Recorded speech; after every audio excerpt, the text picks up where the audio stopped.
Mr. Mpoki Buya.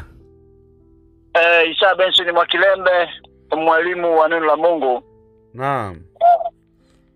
Salama huko uliko, salama? Usalama hakuna. Kwa sababu sasa tunaona Myahudi ameshambulia Irani kifupi. Na kulenga maeneo 240. Lakini pia viongozi wa ngazi za juu pia kuweza kuuliwa. Maana ili taifa teule la Mwenyezi Mungu kwanza limemuua kiongozi mkubwa sana pamoja na viongozi wengine wa Irani, ambayo wewe huo unayaita ni mashambulizi ya kukera ya Myahudi. Na ukasema kuwa wamesimamisha sasa Irani wenyewe wamesimamisha uzi mwekundu, wakimaanisha ya kwamba shetani ameingia. Kwa hiyo hivyo watafanya malipizi makubwa na makali kwa Israeli muda wote kutokea sasa. Ndio. Sasa swali linakuwa ni je, tutategemea nini sasa baada ya Israeli, kwa sababu kwa kauli za kiongozi mkuu au tunamuita supreme leader wa Irani, Khamenei Ayatollah, amesema kuwa Wayahudi wameanzisha na sisi tutamalizia. Kwa hiyo je, tutegemee nini? Ayatollah kama ndo nabii wao, kama ndo mtume wao, kama ndo prophet wao. Watu gani hao? Katika imani. Watu gani umesema? Washia katika imani. Na madhehebu mengine madogo ambayo yamepasuka hapo katika ulimwengu wa Kiislamu, wanamtazamia na kumchukulia Khamenei kama ndio mtume wao, kama ndio nabii wao katika ulimwengu wa sasa. Lakini na akiongea yeye anakuwa amekwisha maliza, manake yeye mdomo wake ama maneno yake ni sheria. Kwa lugha nyepesi ni kwamba amesema kwamba shetani amekwisha ingiza mkono kwa mara nyingine tena katika ardhi takatifu, kama katika jamhuri ya Irani, kwamba shetani ameingiza mkono wake tena kijinga katika ardhi ya serikali basi ya Irani. Maana ni kwamba sasa wategemee malipo ama kipigo kikali ama kipigo kitakatifu kutoka muda wote hivi tunavyoweza basi kuzungumza. Na mwalimu wa neno la Mungu, imekuwa sio mara ya kwanza, imekuwa sio mara ya pili, imekuwa sio mara ya tatu. Tumeshuhudia kwamba Myahudi huyu taifa teule la Mungu, kama vile ambavyo nyinyi wakina Mwakilembe mnavyoamini, lakini taifa hili ni taifa ambalo ni la kishetani kwa sababu lina sifa za kishetani.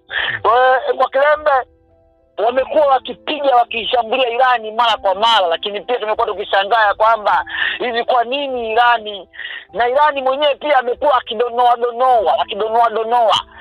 Kumbuka ya kwamba Israeli ameendelea kuua viongozi Mashariki ya Kati kwa kipindi kirefu sasa. Ndani ya mwaka mmoja huu sio viongozi chini ya 20 wameuawa. Viongozi wa Hamas wameuawa ambao ni washirika wa karibu sana wa Irani. Viongozi wa Hezbollah wamekufa karibia wote, washirika wa karibu wa Irani. Ukiangalia kule upande wa Wahuthi kule wanashambuliwa kila siku, ambao ni washirika wakubwa wa Irani. Na sasa hivi tunazungumzia kwamba majuzi tu hapa viongozi wakubwa waliuawa ndani ya Irani. Wakina Ismail Haniyeh ndani ya Irani, pale Teherani. Sasa nachelea kusema kwamba tumefika wakati sasa vita vimeshaanza, ama vita vilishaanza muda mrefu sana, isipokuwa ni kwamba tu ni zile chokochoko za hapa na pale. Sasa mwalimu amekufa kamanda mkubwa sana. Amekufa kamanda mkubwa sana wa nchi Irani, kamanda wa ngazi za juu kabisa, za juu. Elewa neno kamanda wa ngazi za juu. Amekufa.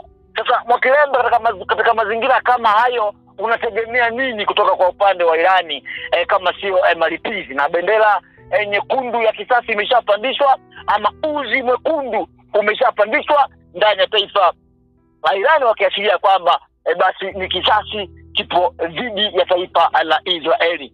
Mwakilembe, wamelenga kama ulivyosema kwamba wamelenga maeneo 240. Sasa hivi ni vita, Mwakilembe. Uwezi kama unalipa kisasi, inatakiwa nchi ya Irani itangaze vita moja kwa moja. Uwezi unalipa kisasi kwa nani? Utampata wapi Netanyahu? Hapa nakwambia nimepata taarifa moja kwa moja kutoka taifa la Israeli. Wako raia wako wa Tanzania ambao wanaishi pale Israeli. Nimepata taarifa moja kwa moja kutoka pale Israeli raia walichoambiwa. Naomba Mwakilembe nikusomee ujue hapa Mashariki ya Kati kwamba nyumba ya mwenda wazimu shetani kaingiaje. Na hizi papasa hizi za Irani anatakiwa afanye kweli. Mbona ana kila kitu? Mbona ana kila kitu? Jeshi nalo Mwakilembe. Mizinga nayo. Tuna Irani ndo nchi pekee duniani ambayo ina makombora masafa marefu ambayo yanatokea ardhini. Ina makombora masafa ambayo yanatokea ardhini. Yaani sio kwenye ndege. Inatokea ardhini kwenye magari. Nchi chache ulimwenguni ni kama tuseme tu hakuna. Ina makombora kutokea ardhini, wanashindwa kuipiga. Hapo nimeshaambiwa kwamba kuna baadhi ya drones zinaambaa katika ukanda huo. Lakini Mwakilembe, mbali na mashambulizi haya ambayo umeyasikia, ambayo yameua viongozi mbalimbali na wanasayansi mbalimbali, wameuawa pia ambao wanahusika na swala zima ya urutubishaji wa mambo ya nyuklia, wameuawa pia katika shambulio ambalo wamelifanya Myahudi usiku wa kuamkia, shambulio kubwa kwa mwaka 2025, shambulio kubwa kwa miaka hii mitatu minne hapa tunavyozungumza. Ifahamike tu ya kwamba nakupa taarifa sasa Mwakilembe ambazo wametumiwa raia wa Israeli. Ambao naambiwa katika historia hii ni mara ya 4 raia yani katika kila simu ya Myahudi.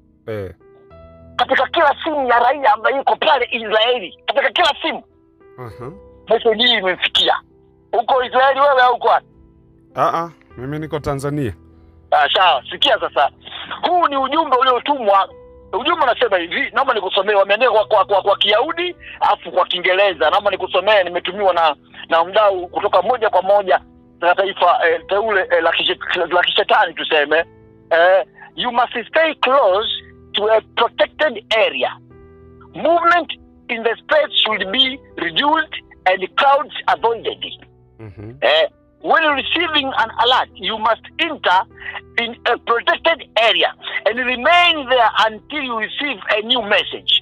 Home front command, life-saving instructions.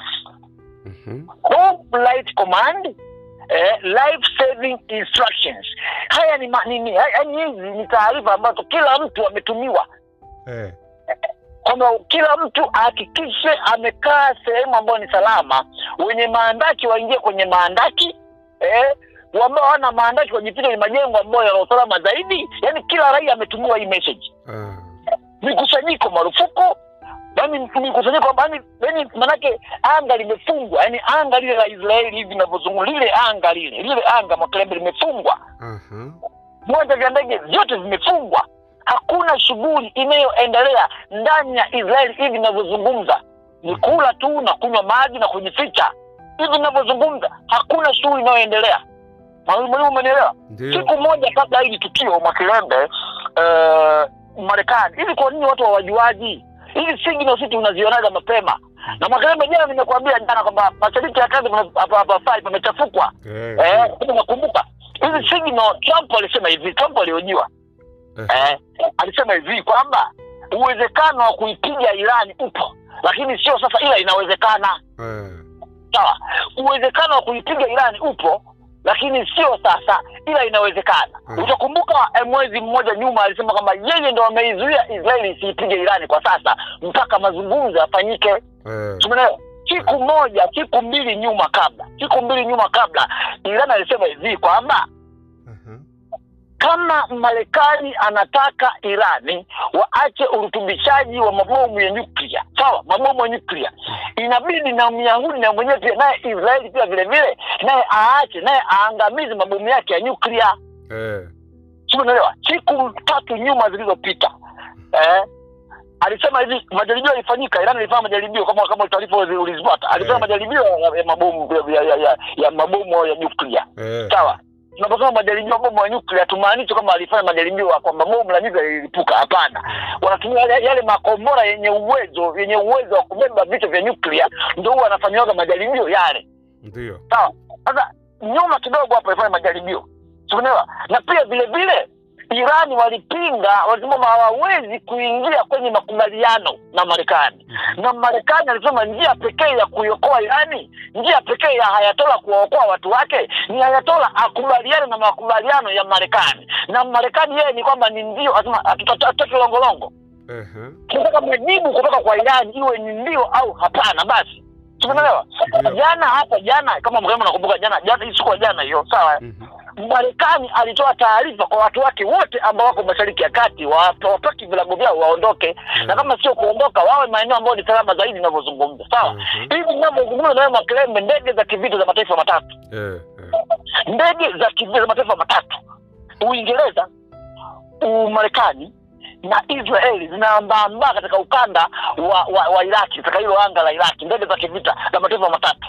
Wakati huo Makelele anakuambia ni kwamba tayari lengo kubwa la Irani nikalisema kwamba endapo Israeli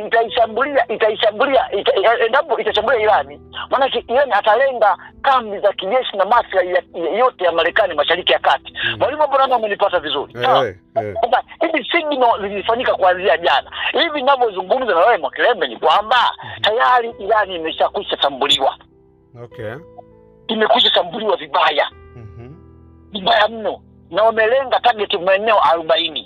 Na watu wamekwisha uawa. Na sio watu, viongozi wa ngazi za juu wameuawa wote. Wakubwa walipokuwa ukimtoa Ayatollah Khamenei. Naomba Makelele nirudi nyuma kidogo kwa sababu uchambuzi huu ni uchambuzi ambao kidogo tunataka watu wetu wafahamu kinachoendelea huko Mashariki ya Kati, kwamba nini kinafanyika katika ulimwengu wa sasa. Makelele, sikia hii hapa. Ujumbe huu kwa Kiswahili sasa. Kwa Kiswahili Makelele, niko pale bado. Ujumbe huu ambao Israeli wametumia raia wake.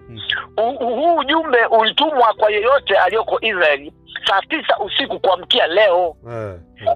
Kujulisha kwamba shughuli zote zimefungwa na watu wawe tayari kwa lolote, aidha kukaa karibu na sehemu salama kwenye maandaki na vyumba maalum ili kuhimili mvua ya makombora kutoka wapi? Kutoka swala zima la Irani. Ujumbe huu huwa unatumwa kuashiria hatari hasa kutoka kwa Irani. Tangu mwaka 2023 ujumbe huu umetumwa mara 2 mpaka mara 3 pale tu Irani inapotaka kushambulia Israeli. Mataifa mengine hayana nguvu, kwa hiyo mataifa mengine hayana nguvu. Kwa maana huwa ni kwamba serikali ya Israeli inaamini ya kwamba watu wake inaweza kuwalinda wakati wote na muda wowote, isipokuwa tu kwa taifa la Irani peke yake. Yaani ujumbe huu raia wa Israeli huwa wanatumiwa isipokuwa tu pale ambapo kunapokuwa na kitisho kutoka kwa Irani na sio mataifa mengine. Mwalimu wa neno la Mungu, hicho ndicho ambacho kinafanyika Mashariki ya Kati. Sasa kisasi kipo juu yao. Kisasi kipo juu yao Wayahudi.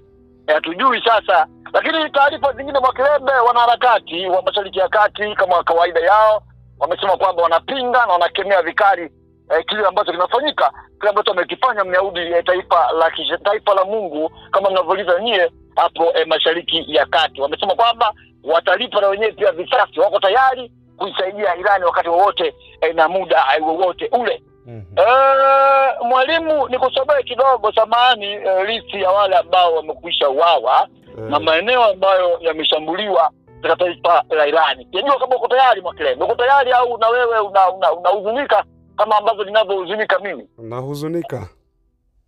Ni huzuni kwa kweli. Mataifa ya Mungu, taifa la Mungu, taifa gani la wauaji Makelele? Unasema taifa la Mungu vipi? Lile ni taifa la Makelele, tutakuja kuzungumza siku moja kuhusu hayo makabila 12. Lile ni taifa la kishetani. Na hata wasomaji wa Biblia na wakati Yesu aliwaambia ninyi ni wa baba yenu Ibilisi, kwa sababu ni waongo tena ni wauaji, na yeye kazi hizo anazifanya tangu mwanzo. Yohana 8:44. Ninyi ndio baba yenu ni nani? Baba yenu ni Ibilisi. Kwa sababu ni waongo tena ni wauaji. Ni wauaji wakubwa. Sasa taifa la Mungu la wapi? Kuna taifa la Mungu linaua watu kiasi. Haya ni mataifa ya kishetani. Hamna taifa la Mungu ambalo linakana watu huku kule. Ni Syria imepigwa, ama kule Gaza wanauawa, kule Lebanon wanauawa, kule Wahusi wanauawa. Sasa hivi wanashambulia Iran. Taifa la Mungu, taifa la kiwaki. Mwalimu, naomba niende mbele kidogo sasa kwa sababu ya muda, niweze kukusomea machache kuhusu watu ambao wamekwisha uawa hapo Mashariki ya Kati kutokana na mashambulizi ya Wayahudi wa michongo. Mashambulizi ya kijeshi yameleta maangamizi makubwa kwa viongozi wa Irani. Meja Generali Hussein Salimini, mkuu wa RGC, ameuawa Makelele. Wenyewe wanasema inna lillahi wa inna ilaihi rajiun. Hilali Golamari Rashidi mmoja wa makamanda pia waandamizi wa RGC pia ameuawa. Basi Mwakilembe, wanasayansi wa nyuklia waliolengwa, Daktari Fayodeni Abbas ameuawa, Daktari Mohamed Nahidi Teranchi ameuawa, Daktari Abdulhamid Mnocheli ameuawa. Maeneo yaliyoshambuliwa jiji Teherani, Kaitarie imeshambuliwa, na Ibarani imeshambuliwa, Chiga imeshambuliwa magharibi mwa Teherani, mashariki mwa Teherani imeshambuliwa, Mehrabad imeshambuliwa, Maharati, Shahidi, maeneo ni mengi mno. Na kwa kifupi ni kwamba kuna miji mingine mingi imeshambuliwa, lakini lengo kubwa ni kwamba Myahudi amelenga maeneo 240 ndani ya taifa la Iran. Na mpaka sasa idadi ya watu waliokufa ambao ipo ni idadi ambayo imetajwa ni idadi ya watu karibu ya 20, lakini wengi wakiwa ni viongozi wa ngazi za juu. Na wakati huo pia ifahamike kwamba bado raia wa kawaida pia wameuawa. Ni mashambulizi makubwa na ya kinyama ambayo Myahudi ameyafanya kwa mwaka 2025. Mwakilembe. Naam. Mambo ni mengi mwalimu. Mimi nikushukuru bwana. Sawa bwana.